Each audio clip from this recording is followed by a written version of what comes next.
연수목이라고 하는 나무가 있습니다. 이건 수종을 말하는 게 아니고 어떤 상태를 의미하는 말입니다. 그러니까 감태나무인데 번개 맞은 나무, 이걸 갖다가 연수목이라고 합니다. 보통 나무에 번개가 쳤어 번개에 맞으면 90% 정도의 나무는 다 죽습니다. 그런데 그 가운데 한 10%는 안 죽고 살아남습니다. 그게 연수목이 됩니다. 그러니까 수명을 연장하는 나무라 사람들이 붙인 그런 이름이지요. 이것은 여러 가지 물건으로 만들어집니다. 목걸이를 만들기도 하고 펜을 만들기도 하고 지팡이를 만들기도 합니다. 그런데 그 값이 대단히 비쌉니다. 조그만 목걸이 하나 한 30만 원에서 40만 원 갑니다. 지팡이 한 200만 원 정도 갑니다. 보통 나무 같으면 그렇게 가지 않겠죠. 번개 맞은 나무, 그건 아주 귀한 그런 몸으로 변신합니다. 성경을 읽다 보면 성경 속에서 우리는 마치 번개 맞은 나무 같은 그런 존재를 많이 만납니다. 모세가 그랬습니다. 모세 일생도 번개 맞은 나무 같은 그런 경험을 했습니다. 야곱도 마찬가지죠. 요셉도 그렇습니다. 번개 맞았습니다. 다윗도 그랬습니다. 번개를 계속 맞았습니다. 사울을 통해 죽을 고비 여러 번 겪었습니다. 요나도 그랬습니다. 폭풍이라는 번개를 맞았습니다. 욥도 그랬습니다. 재산을 잃어버리고 자식들이 죽고 버림받는 그런 큰 번개를 맞았습니다. 바울도 번개를 맞았습니다. 그러나 이 벼락을 맞은 나무 같은 존재들은 오히려 연단을 잘 받아서 하나님 앞에 귀한 지팡이 같은 도구로 쓰임을 받을 수가 있었습니다. 이스라엘 백성들, 그들의 인생이 그렇게 평탄하지 않았습니다. 주전 586년 바벨론의 느부갓네살에 의하여 예루살렘이 멸망했습니다. 포로로 다 끌려갔습니다. 정말 번개 맞은 나무 같은 존재가 되어서 이방 땅에 가서 죽을 고생을 하고 살았습니다. 여호야긴 임금이 끌려갈 때 제사장 부시의 아들 에스겔도 함께 갔습니다. 거기서 그는 고생을 합니다. 그야말로 벼락 맞은 나무 같은 그런 말할 수 없는 고통 속에 살아갑니다. 근데 하나님께서 그를 그 이방 땅에서 불러주셨습니다. 그리고 22년 동안 하나님의 선지자로서 백성들을 위로하고 소망을 주는 말씀을 전하게 하셨습니다. 그는 귀한 연단을 받아 하나님의 도구로 쓰임을 받는 복된 인생의 주인공이 되었습니다.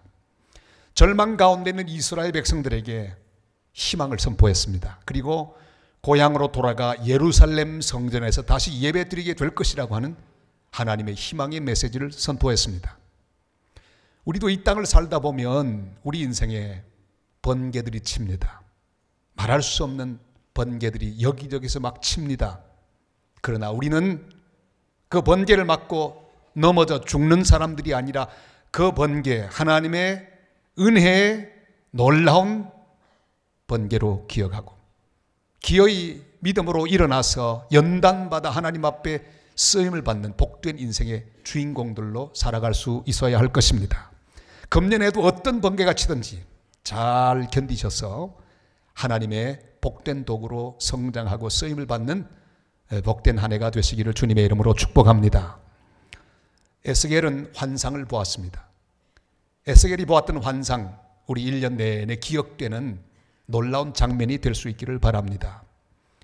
하나님께서는 에스겔을 데리고 앞으로 회복될 예루살렘 성전으로 가셨습니다. 이렇게 말씀이 기록됩니다. 그가 나를 데리고 가셨다고 말씀하죠. 우리 1절 말씀을 같이 읽겠습니다. 그가 나를 데리고 성소의 동쪽을 향한 바깥 문에 돌아오시니 그 문이 닫혔더라. 아멘.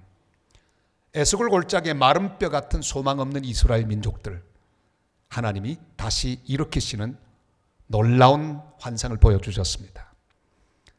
이번엔 다시 회복될 예루살렘 성전의 놀라운 환상을 보여주십니다. 다시 그 성으로 돌아가서 성전에서 예배드리게 되는 놀라운 장면을 그는 보게 되었습니다. 소망의 장소입니다.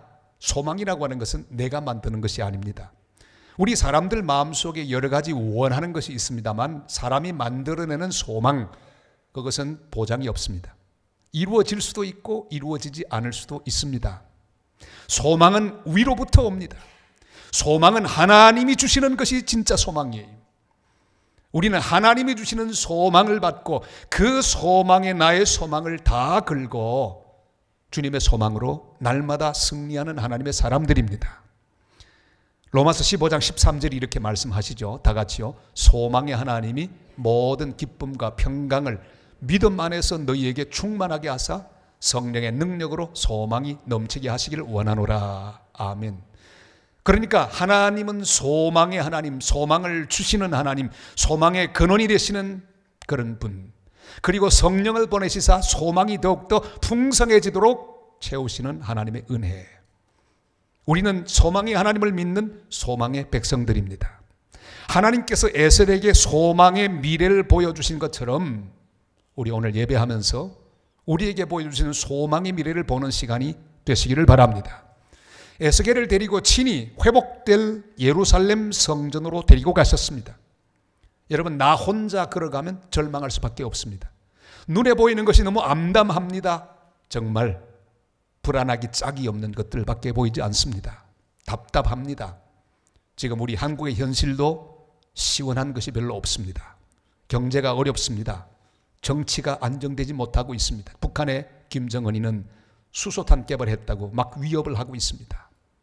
길길이 날뛰는 그런 모습으로 우리 민족과 세계 모든 백성들을 근심시키고 있습니다. 소망이 없는 것처럼 보입니다. 그러나 주님과 함께 가면, 주님의 인도를 받아서 가면 미래가 보입니다. 하나님 앞에서 하나님이 보여주시는 것을 보면 소망이 보입니다. 아브라함이 하나님의 부름을 받고 나갈 때 아무것도 보이지 않았습니다. 본토 친척 아비집을 버리고 떠나갔습니다. 그러나 하나님과 함께 가서 하나님의 인도를 받아 가지고 갈 때 믿음 가운데 그의 미래는 분명히 보여졌습니다. 사막 여행가가 중동의 한 사막을 지나게 되었습니다. 걸어가다가 길을 잃었습니다. 안내자 한 사람을 극적으로 만났습니다. 그에게 묻습니다. 길은 어디입니까? 어디로 가야 합니까? 안내자는 말합니다. 사막에 무슨 길이 있단 말입니까? 여기는 길이 없습니다. 그러나 내가 길입니다. 나만 따라오십시오. 그러면 안전하게 이 사막을 건너갈 것입니다. 그렇습니다. 이 세상에 길이 어디 있단 말입니까? 사막 같은 세상 속에 길이 없습니다. 그러나 주님 말씀합니다. 내가 곧 길이요 진리요 생명이니 나로 말미암지 않고는 아버지께로 올 자가 없느니라 그랬어요. 우리 인생의 목자가 되시는 예수님이 친히 우리를 데리고 우리를 인도하셔서 앞으로 가고 계십니다. 아무 염려하지 말고 그 인도를 따라서 인생길 가는 하나님의 사람들이 되시기를 바랍니다. 루스 들판에서 돌베개를 베고 자고 있던 야곱, 그는 혼자 있는 것 같은 그런 생각을 하고 잠에 들었습니다. 그러나 하나님 거기 계셨습니다. 하나님은 나타나시고 사닥다리 환상을 보여주셨습니다. 하나님을 거기서 만났습니다. 주님은 이렇게 말씀하셨습니다. 창세기 28장 15절 말씀 다 같이요. 내가 너와 함께 있어 내가 어디로 가든지 너를 지키며 너를 이끌어 이 땅으로 돌아오게 할지라 내가 내게 허락한 것을 다 이루기까지 너를 떠나지 아니하리라 하신지라. 아멘. 주님은 거기 계셨습니다. 내가 너를 이끌어 말씀하셨습니다. 하나님이 인도하시겠다고 말씀하셨습니다.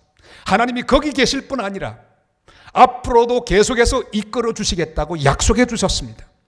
사랑하는 여러분, 그래서 야곱의 미래는 하나님 앞에서 너무나 분명해졌습니다. 오늘 우리는 이 사실을 깨달아야 합니다. 하나님은 여기까지 우리를 데리고 오셨습니다. 여기 하나님이 우리와 동행하십니다. 그리고 하나님 우리를 이끌어서 하나님이 준비하신 소망의 미래로 인도하여 주실 것입니다. 예배 때마다 하나님의 임재와 하나님의 인도를 확신하고 주님이 이끌어 나가시는 그대로 따라가서 기어이 소망의 미래를 차지하는 복된 소망의 주인공들이 다 되시기를 주님의 이름으로 축원합니다. 금년에 우린 주님 앞에 나올 때마다 주님이 데리고 새로운 우리들의 예루살렘 성전 같은 미래로 인도하시는 은혜로운 경험을 계속할 수 있게 되기를 바랍니다. 에스겔은 하나님과 함께 동쪽 문으로 들어갔습니다. 그런데 문이 바로 닫히고 말았습니다. 하나님은 그 문을 계속해서 닫아둘지니라 하고 말씀하셨습니다. 우리 2절 말씀을 같이 읽습니다. 여호와께서 내게 이르시되 이 문은 닫고 다시 열지 못할지니 아무도 그리로 들어오지 못할 것은 이스라엘 하나님 나 여호와가 그리로 들어왔음이니라. 그러므로 닫아둘지니라. 아멘. 동쪽 문을 닫아두라고 하는 말씀의 의미가 뭘까요? 이제 다시는 떠나지 않겠다고 하는 하나님의 약속입니다. 의심하지 말라. 이젠 닫아버리라. 이젠 떠나지 않겠다. 주님의 거룩한 약속입니다. 우리는 이 동쪽 문을 잘 닫아두어야 합니다. 주님은 절대로 떠나지 아니하실 것입니다. 히브리 13장 5절이 이렇게 약속하고 있죠. 다 같이요. 돈을 사랑하지 말고 있는 바를 족한 줄로 알라. 그가 친히 말씀하시기를 내가 결코 너희를 버리지 아니하고 너희를 떠나지 아니하리라 하셨느니라. 아멘. 신명기서를 인용한 말씀이죠. 결코 너를 떠나지 않고 결코 너를 버리지 아니하리라 말씀하셨습니다. 금년에 어떤 일이 있든지 이 동쪽 문을 잘 닫아두어야 합니다. 주님은 영원히 우리와 함께 계시는 분입니다. 떠나지 않으실 것입니다. 주님의 임재를 믿고 내 인생 가운데 함께 하시며 우리 교회와 함께 하시며 우리 민족과 함께 하시고 우리 가정과 함께 하실 주님, 그 주님을 확신하고 동쪽 문을 완전히 닫아버리고 주님만을 바라보는 복된 한 해가 되시기를 바랍니다. 또한 이 말씀은 뒤로 물러서서 헛된 우상을 섬기지 말라는 의미이기도 합니다. 예루살렘 성이 망하기 전에 이스라엘 민족은 우상을 섬겼습니다. 성전 뜰에서 온갖 종류의 우상을 다 섬겼습니다. 결과적으로 하나님의 진노가 왔고 그들은 망하고 말았습니다. 그러나 하나님이 회복을 하시는 이 예루살렘 새 성전에서 주님은 분명히 말씀하십니다. 이제는 다시 뒤로 돌아가지 말라. 이제는 문을 열리고 다시 또 뜰로 가서 기웃기웃 이 우상 저 우상을 섬기지 말라. 그렇게 말씀하고 계십니다. 우리는 우리의 우상들을 결별해야 합니다. 작년에도 우리도 부지부실간에 여러 가지 우상을 섬겼던 기억이 있습니다. 물론 돌로 만들고 나무로 깎아 만든 우상은 섬기지 않을 것입니다. 그러나 우리도 모르게 하나님보다 더 사랑하는 우상들을 많이 섬겼습니다. 물질을 사랑하고 세상을 사랑하고 정욕을 사랑하고 또한 나의 모든 고집을 사랑하고 주님보다 더 귀하게 여기는 많은 우상들의 뜰이 있었습니다. 주님 말씀합니다. 문을 닫으라. 다시는 뒤로 돌아가지 말라. 헛된 우상을 섬기지 말라. 육신의 정욕과 안목의 정욕과 이생의 자랑에 다시 빠지지 말라. 주님이 약속하고 계십니다. 우리를 향해 부탁하고 계십니다. 여호수아 24장 14절에 이렇게 말씀하죠. 다 같이요. 그러므로 이제는 여호와를 경외하며 온전함과 진실함으로 그를 섬기라. 너희의 조상들이 강 저쪽과 애굽에서 섬기던 신들을 치워버리고 여호와만 섬기라. 아멘. 이 세상의 우상들이 다시 우리의 마음 속에, 우리의 가정 속에, 삶 속에, 우리의 교회 속에 들어오지 못하도록 문을 완전히 닫아버릴 수 있기를 바랍니다. 문을 열어놓고 이리 기웃 저리 기웃, 혹시 더 재미있는 데가 있을까, 더 좋은 것이 있을까, 이런 모습은 아니 됩니다. 문을 닫아버리고 이제 이미 우리 속에 오신 예수 그리스도 한 분만으로 만족하고 그 어떤 우상을 향해서도 다시 문을 열지 못하도록 굳게 닫고 문을 걸어버리는 복된 믿음의 삶을 살아가는 한 해가 되시기를 주님의 이름으로 부탁을 드립니다. 또한 이 말씀은 이미 우리에게 오신 예수 그리스도 한 분만으로 충분하다고 하는 의미입니다. 주님 한 분만으로 충분합니다. 예수 그리스도 그 이름보다 복된 이름은 이 세상에 존재하지 않습니다. 우리는 더 이상 다른 것을 기다릴 필요가 없습니다. 주님 한 분 오심으로 내 인생의 모든 것은 다 이루어졌습니다. 주님 한 분 계시기에 그 주님 안에 모든 내 인생의 난제들이 다 해결로 함께 다가와 있다는 사실을 기억하게 되시기를 바랍니다. 아들을 아끼지 않으시고 우리를 위하여 주시니가 어찌 그 아들과 함께 모든 것을 은사로 주시지 않겠는가? 주님 말씀하십니다. 사도행전 4장 12절에 말씀하시죠. 다 같이요. 다른 이로서는 구원을 받을 수 없나니 천하 사람 중에 구원을 받을 만한 다른 이름을 우리에게 주신 일이 없음이라 하였더라. 아멘. 이제 우리 인생에 더 필요한 것은 없습니다. 주님 안에 모두 다 있습니다. 이제 문을 닫아버려야 합니다. 다른 것을 기다리지 말아야 합니다. 예수 밖에는 없습니다. 주의 이름보다 존귀한 이름은 없습니다. 예수 그리스도, 그분 안에 내 인생의 모든 소망이 다 있습니다. 그분 안에 모든 해결이 있습니다. 답이 있습니다. 금년에 주님 한 분만으로 만족하고 문을 닫아버리고 주님과 더불어 함께 만나는 거룩한 경험을 계속하는 한 해가 되시기를 바랍니다. 하나님 보내신 독생자 예수님으로 충분합니다. 모든 이름 위에 뛰어난 이름, 존귀한 이름, 다른 이름은 없습니다. 세례 요한이 예수님보다 먼저 와서 주의 길을 예비하며 예비 세례를 베풀고 있었습니다. 근데 예수님이 드디어 나타나셨습니다. 내 마음속에 궁금한 게 생겼습니다. 저분이 맞을까? 제자 둘을 보냈습니다. 그리고 질문합니다. 주님, 오실 그이가 당신이십니까? 우리가 다른 사람 기다릴까요? 아니면 주님이 맞습니까? 이렇게 질문했습니다. 주님은 그 말씀을 들으시고 바로 확실하게 대답하십니다. 누가복음 7장 22절 말씀이죠. 다 같이요.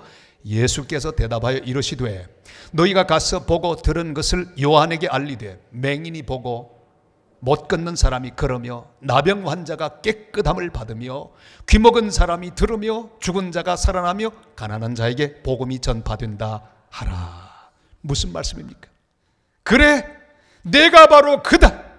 내가 구원자고 내가 해결하는 자며 내가 채우는 자며 내가 새롭게 하는 바로 그 메시아다. 다른 사람 기다릴 필요가 없다. 내가 왔다. 주님은 선포하셨습니다. 내가 곧 길이요 진리요 생명이라고 주님은 말씀하셨습니다. 한 프랑스 대학생이 기차를 타고 가고 있었습니다. 근데 그 옆에 한 초라하게 보이는 노신사가 있었습니다. 그가 앉더니 고개를 숙이고 기도합니다. 중얼중얼. 청년이 힐끗 그 노신사를 바라보면서 말합니다. 아니, 요즘 시대에도 이 뒤떨어진 것을 믿습니까? 핀잔을 주었습니다. 그때 그 노인은 고개를 들었습니다. 당신은 믿지 않지만 나는 하나님을 믿습니다. 그랬더니 청년이 의기양양하게 말합니다. 나는 과학을 공부하는 과학도입니다. 과학적으로 그것은 대단히 잘못된 생각입니다. 내가 선생의 잘못된 생각을 고쳐드리겠습니다. 주소를 주시면 내가 이 책을 보내드리겠습니다. 그리고 설명을 잘 해드리겠습니다. 책을 보내드리겠습니다. 그 노신사는 주머니에서 명함을 꺼냈습니다. 명함을 받았던 이 청년은 명함에 있는 이름을 읽고는 얼굴이 새파랗게 질리고 말았습니다. 바로 그 이름은 루이 파스텔, 미생물의 아버지, 광견병, 디프테리아 단전병의 백신을 개발한 루이 파스텔이었기 때문입니다. 그는 과학자였지만 주님만으로 모든 것이 확실히 이루어졌다는 사실을 믿고 평생을 믿음으로 살았습니다. 그가 세상을 떠나갈 때도 한 손으로 아내의 손을 잡고 또 한 손으로 십자가를 붙들고 평안하게 주님을 바라보며 이 세상을 떠나갔다고 합니다. 사랑하는 여러분, 이제 우리가 더 기다릴 것은 없습니다. 문을 열어두고 이리저리 기웃거리며 바라보지 마시기를 바랍니다. 주님 한 분만으로 다 이루어졌습니다. 문을 닫아버리시기를 바랍니다. 우리는 얻을 것을 얻었습니다. 받을 선물을 받았습니다. 예수 그리스도, 그 귀한 이름, 그 이름이 내 속에 있고 우리 주님의 임재가 내 인생 가운데 있습니다. 더 기다리지 마십시오. 이미 예수님이 우리 마음속에 들어오셨습니다. 주님 한 분만으로 충분합니다. 더 이상 다른 것이 주님의 자리를 차지하지 못하도록 문을 닫아버리십시다. 더 이상 뒤로 물러가지 못하도록 문을 닫아버리십시다. 오직 주님만이 우리의 삶을 주장하고 우리의 경배를 받으시도록 문을 닫아버리는 복된 성도들 다 되시기를 주님의 이름으로 축원합니다. 여호와 하나님께서 회복된 예루살렘 성전에 들어오셨습니다. 성도들은 어떤 반응을 보여야 합니까? 성경을 가만히 읽으면 레위인이나 제사장들이 해야 할 것이 무엇인지를 설명하고 있습니다. 그런데 오늘 우리의 눈을 왕이 어떻게 해야 되는가, 그 점에 초점을 맞추어 보십시다. 왜냐하면 우리가 왕이기 때문입니다. 왕이신 하나님의 자녀들이기 때문에 우리도 왕입니다. 우리는 하나님 앞에서 왕이라고는 생각을 하면서 이 말씀에 우리의 초점을 맞춰 보십시다. 하나님 앞에서 먹어야 합니다. 하나님 앞에서 하나님을 독대하고 하나님의 말씀을 들어야 합니다. 그리고 하나님 앞에서 주시는 은혜를 받아야 합니다. 우리 3절 말씀을 읽겠습니다. 왕은 왕인 까닭에 안길로 이문 현관으로 들어와서 거기 앉아서 나 여호와 앞에서 음식을 먹고 그 길로 나갈 것이니라. 아멘. 왕은 바깥들로부터 성전 현관으로 들어와서 하나님을 만나 독대합니다. 그와 더불어 사귀며 제사하고 하나님과 더불어 함께 먹어야 합니다. 우리는 영적으로 보면 왕 같은 존재들입니다. 왕이신 하나님의 자녀들이기 때문입니다. 우리 모두는 각자 하나님께 나와서 하나님을 독대하시기를 바랍니다. 단체로 앉았지만 하나님은 우리 한 사람 한 사람을 독대하고 계십니다. 우리는 독대해야 합니다. 같이 말씀을 듣지만 단체 말씀이 아니라 내 개인에게 주시는 독대하는 말씀으로 받아들일 수 있기를 바랍니다.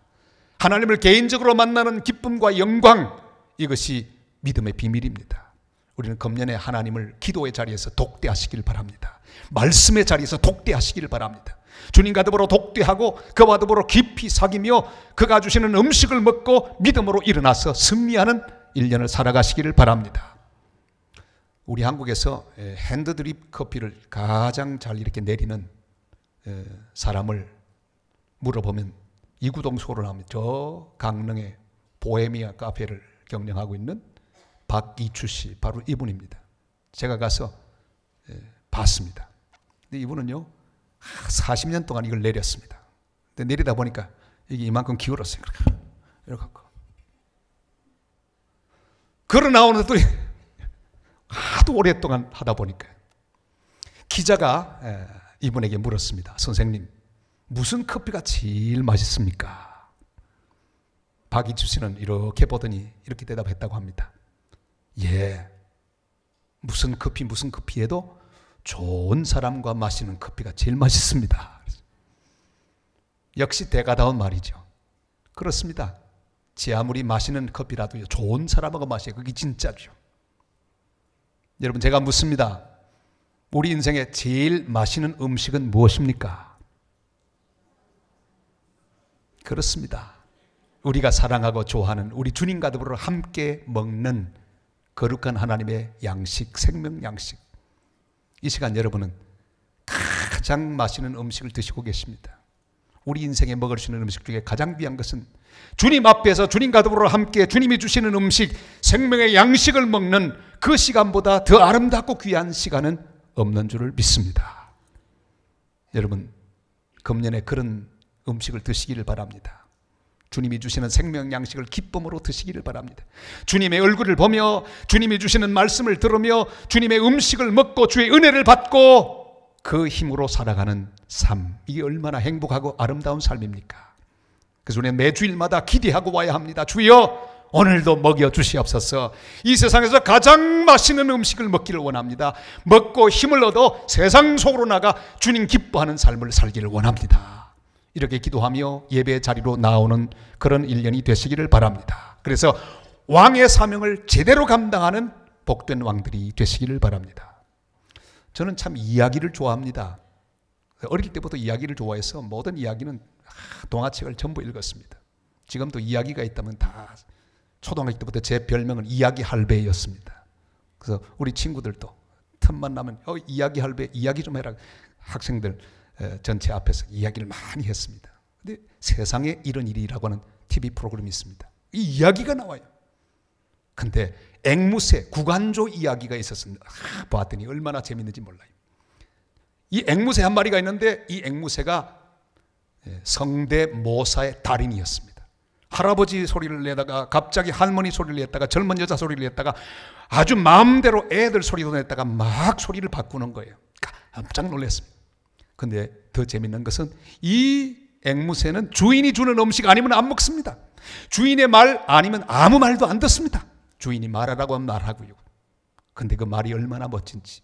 사연인즉슨 이 앵무새는 날개가 다친 그런 앵무새였습니다. 버림받은 앵무새였습니다. 그런데 이 주인이 그를 귀하게 거두어서 치료해 주었습니다. 그리고 집으로 데려왔습니다. 음식을 먹여주었습니다. 잘 자라게 되었습니다. 그리고 말을 가르쳐 주었습니다. 앵무새는 오직 주인의 말만 듣습니다. 주인이 주는 것만 먹습니다. 주인이 가르친 말 하라고 하면 합니다. 그 앵무새를 가만히 보면서 저는 은혜를 받았습니다. 여러분, 어떤 의미에서 우리는 날개 부러진 그런 앵무새 같은 존재였습니다. 소망 없는 존재였습니다. 어느 날 주님이 우리 인생에 들어오시고 우리를 치료하시고 우리를 들어주시며 우리 하나님의 집으로 인도하여 주셨습니다. 하나님 말씀을 듣게 하셨습니다. 하나님의 귀한 사랑을 받으며 여기까지 왔습니다. 우리는 주님의 은혜 받은 존재로서 이젠 주님이 시키는 말을 해야 합니다. 주님이 주시는 음식만을 먹고 다른 건 먹지 말고 주님이 주시는 것만 먹고 주님이 하라고 하는 말만을 하는 복된 하나님의 사람들이 되시기를 바랍니다. 하나님 음성만을 들어야 합니다. 주님이 먹여주시는 생명의 떡만을 먹고 살아야 합니다. 모든 주님이 하라고 하는 말을 배워야 합니다. 사랑의 말, 칭찬의 말, 격려의 말, 화평케 하는 말을 해야 합니다. 세계 열방 구석구석에 생명의 말씀을 전하는 귀한 일들을 계속해야 합니다. 그래서 모든 세상 백성들이 주님의 말씀을 듣고 그들도 구원받게 하는 하나님의 사람들이 되시기를 바랍니다. 가수 존 덴버, 세계인의 사랑을 받는 가수, 투데이라고 하는 그런 노래 불렀습니다. 재미있는 가사가 있습니다. 사람들은 내가 가진 것이나 나의 지위로 나를 알지 않고 내가 부르는 노래로 나를 알 것이다 라고 하는 그런 가사가 나옵니다. 주님 앞에 생명의 양식을 먹었으면 우리는 노래를 불러야 합니다. 우리 지위가 중요하지 않습니다. 내가 가진 것이 중요하지 않습니다. 화해의 말씀을 먹었으면 화해의 노래를 불러야 합니다. 사랑의 말씀을 먹었으면 사랑의 노래를 불러야 합니다. 구원의 말씀을 먹었으면 구원의 말씀을 전해야 합니다. 온 세상 사람들이 우리가 부르는 노래를 듣고 우리가 누군지 알 것입니다.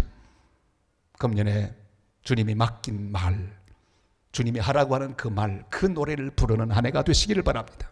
그래서 소망 없는 사람들이 우리가 부르는 노래를 듣고 그들도 생명의 노래를 배워 함께 주님을 예배하는 복된 역사가 일어나도록 생명을 전하는 귀한 성도들 되시기를 바랍니다. 사랑하는 성도 여러분, 살아계신 주님의 손을 잡고 우린 여기까지 왔습니다. 이제 더 이상 뒤로 물러서지 못하도록 문을 닫아버리십시다. 의심의 문, 염려의 문, 불안의 문, 불평의 문, 우상의 문 다 닫아버리고 주님 앞으로 나가서 예배와 섬김을 통해 주님을 개인적으로 만나실 수 있기를 바랍니다. 그래서 힘을 얻어 다시 주님 보내시는 곳으로 가서 왕같은 백성으로 주님의 사명을 선포하고 또 세상의 평화를 전하는 복된 성도, 복된 교회 되시기를 주님의 이름으로 축원합니다.